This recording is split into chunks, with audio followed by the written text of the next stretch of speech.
नमस्कार दोस्तों, स्वागत है आपका हिंदी नॉलेज शो में। तो दोस्तों, इस समय पाकिस्तान की जो डीप स्टैब्लिशमेंट है, जो पाकिस्तान को चलाती है, मतलब कि इनकी आईएसआई और सेना के कुछ चुनिंदा कमांडर, उनमें तो कोहराम मचा ही हुआ है। साथ ही असली कोहराम मचा है इनकी जनता और मीडिया में। लिटरली चौतरफा चीख पुकार मच रही है और ऐसा होना भी चाहिए, क्योंकि पाकिस्तान की जनता ने, सेना ने, सरकार ने पिछले 75 सालों में जिन अरब देशों की सेवा करी है, जिन अरब देशों की चापलूसी करी है, उनके हर एक शब्द को हुक्म मानकर उस हुक्म की तामील करी है इन्होंने पिछले 75 सालों से। आज वही अरब देश इन्हें धोखा दे रहे हैं और इनके नंबर वन दुश्मन भारत, हालांकि भारत इन्हें नंबर वन दुश्मन नहीं मानता, बल्कि इन्हें तो कुछ भी नहीं मानता, लेकिन ये हमें अपना नंबर वन दुश्मन मानते हैं।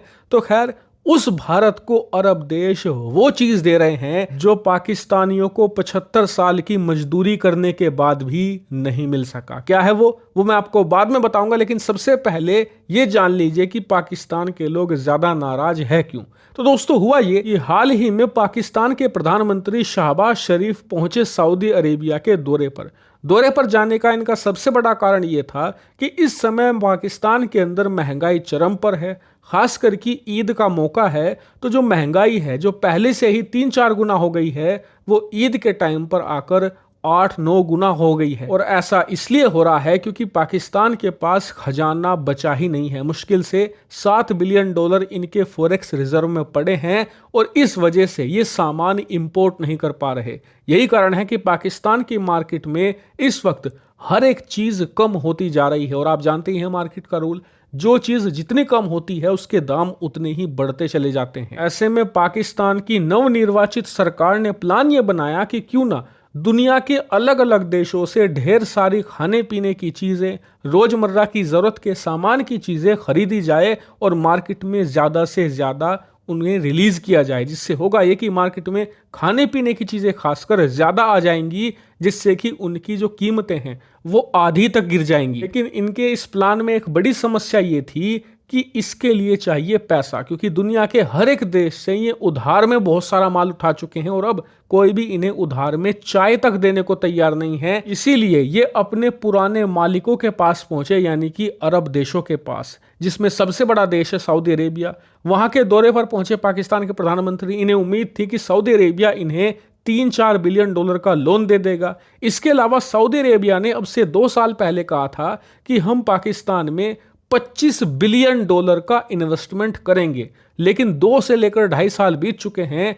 25 बिलियन तो छोड़िए, $25 आज तक पाकिस्तान के अंदर सऊदी अरेबिया ने इन्वेस्ट नहीं करे। ऐसे में ये 2 दरख्वास्त लेकर सऊदी अरेबिया के प्रिंस मोहम्मद बिन सलमान के पास गए कि जी, एक तो आपने इन्वेस्टमेंट कहा था, वो इन्वेस्टमेंट हमारे देश में शुरू कर दीजिए, जिससे कि हमारे लोगों को नौकरी मिले, हमारे देश के अंदर जो इकोनॉमिक ग्रोथ है वो बढ़ सके। दूसरा ये कि हमें $3-4 बिलियन का लोन दे दीजिए, ताकि हमारे 1 साल तक खाने पीने का जो काम है वो किसी तरीके से चल जाएगा। लेकिन हुआ क्या, इसका ठीक उल्टा। दरअसल मोहम्मद बिन सलमान ने खुले तौर पर कह दिया कि हम आपको फिलहाल कोई भी लोन नहीं देने वाले।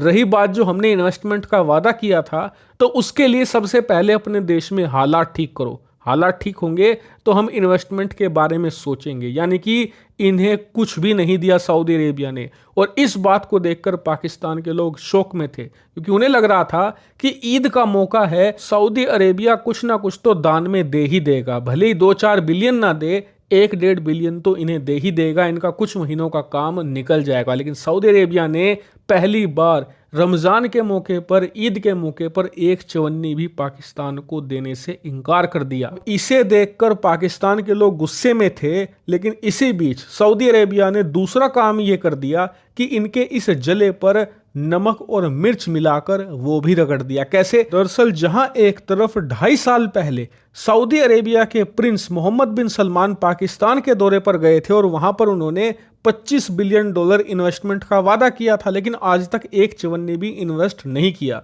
वहीं दूसरी तरफ अब से मात्र 6 महीना पहले सऊदी अरेबिया ने यह अनाउंस किया था कि भारत में ये करीबन $100 बिलियन निवेश करेंगे। और उसका परिणाम क्या हुआ?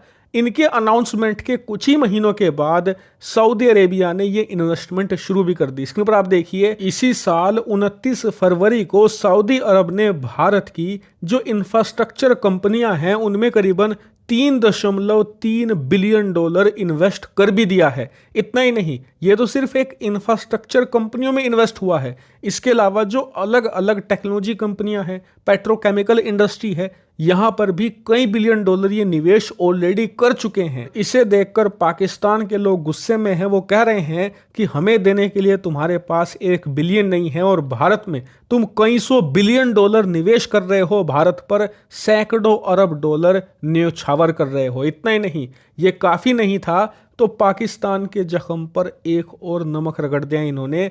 दरअसल पाकिस्तान चाहता था कि चलो पैसे नहीं दिए तो कम से कम कश्मीर के मुद्दे पर 2 शब्द बोल दें, तो उसका भी उल्टा कर दिया सऊदी ने। इन्होंने कश्मीर के मुद्दे पर स्टेटमेंट तो जारी किया, लेकिन भारत की लाइन वाला। इन्होंने कहा कि कश्मीर एक बायलैटरल इशू है, इसे यूएन में ले जाने का कोई मतलब नहीं है, ना ही कोई और देश इसमें इन्वॉल्व हो सकता है। जबकि पाकिस्तान चाहता था कि सऊदी अरेबिया इस मुद्दे पर कहे कि इसे यूनाइटेड नेशन में ले जाना चाहिए, इस मुद्दे का अंतर्राष्ट्रीयकरण हो, इसे अंतर्राष्ट्रीय स्टेज पर उठाया जाए। और आपको बता दूं कि अब से 2 दिन पहले तक सऊदी अरेबिया पिछले 75 सालों में ऐसा ही स्टेटमेंट देता भी आया था, लेकिन इतिहास में पहली बार इन्होंने भारत की लाइन पकड़ी और इसे बायलैटरल इशू कह दिया। यानी कि पाकिस्तान की जितनी बेइज्जती हो सकती थी सऊदी अरेबिया ने वो सारी एक ही झटके में कर डाली।